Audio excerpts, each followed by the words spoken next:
Floyd Mayweather Jr. gitangtangan og bako sa World Boxing Organization human kini wala makabayad sa sanctioning fee nga gi-require sa WBO.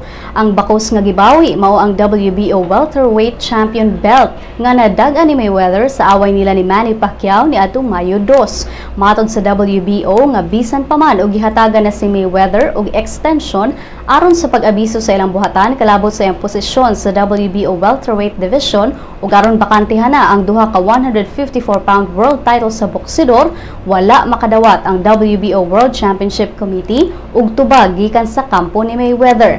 Si Mayweather wala makabayad sa $200,000 nga sanctioning fee nga mao hinungdan nga napugos ang WBO og bawi sa bakos ni Mayweather.